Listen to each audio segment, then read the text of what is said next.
A relação do PT com a Petrobras no passado fez os investidores promoverem uma verdadeira enxurrada de venda de ações da empresa, que já perdeu 20% do valor de mercado desde a eleição de Lula, há 2 semanas mais ou menos. Os papéis da petroleira brasileira, que fecharam o pregão na véspera do segundo turno a R$ 32,57, despencam dia sim, outro também, e atingiram na quinta o menor valor em quase 4 meses. O presidente Jair Bolsonaro assumiu o governo com as ações da estatal cotadas a R$ 12,81 e elas chegaram a R$ 37,72 após um bom desempenho no primeiro turno. Paulo Figueiredo, o mercado financeiro já entendeu como serão os próximos 4 anos?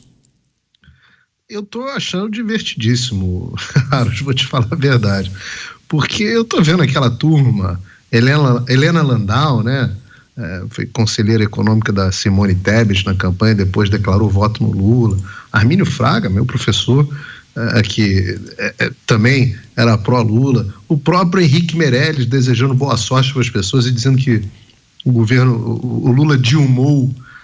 Essas pessoas são economistas razoáveis. Falta a eles um pouco de capacidade de entender o cenário político para ver para onde as coisas vão se movimentar. Ora, a primeira coisa que o Lula fez foi virar e pedir uma PEC que era um cheque em branco. E aí todo mundo age de forma surpresa. Essa chamada PEC de transição, eu prefiro chamar de PEC tsunami, porque ela é uma destruição completa das contas públicas brasileiras e uma volta aos anos de 2014 e 2015, quando Dilma Rousseff, do PT, indicada pelo Lula para ser sua sucessora, exaltada pelo Lula durante a campanha, deixou o Brasil na sua pior recessão da história. Pior ainda do que a pandemia de Covid-19, eu sempre digo. PT administrando o país é pior do que qualquer pandemia. Então, o Lula resolveu com essa PEC pedir um cheque em branco para sair gastando que nem um doido. E o que ele faria com essa gastança? Né? O programa Minha Picanha, Minha Vida? Talvez. Mas, além disso, o que ele faria era comprar o silêncio, a paz, um pouco de paz popular, distribuindo benesses, e mais do que isso, comprar o que falta do Congresso, para ter certeza de que ele não teria oposição. Ora, existe um mito de que o Lula fez uma boa gestão das contas públicas quando foi presidente. Isso é um mito.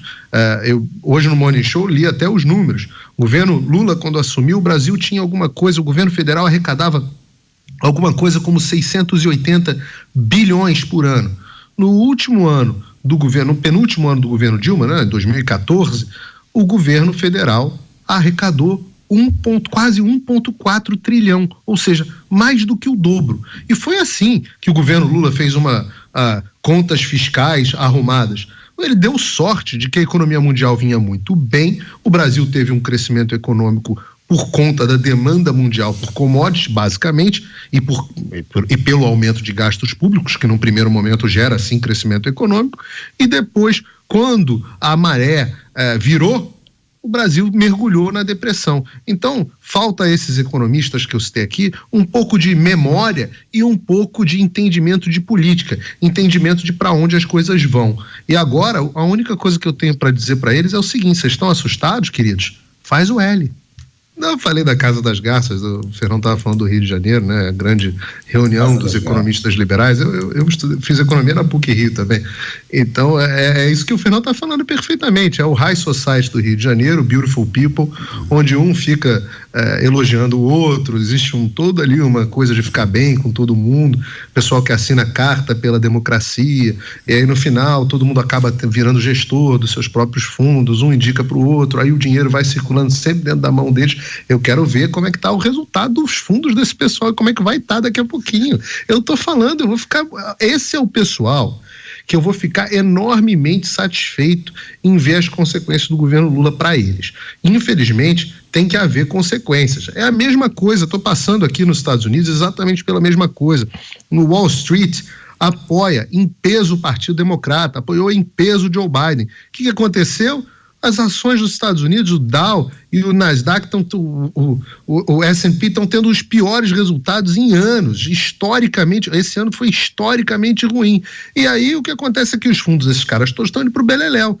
Aqui não dá para dizer faz o L, né? Mas dá para dizer faz o B do Biden, porque é uma estratégia suicida, baseada, como o Fernão está dizendo perfeitamente, muito mais em puxar saquismo mútuo e sinalização de virtude dentro da sociedade deles, do que efetivamente em cálculo puro político de entendimento do que é melhor para o país.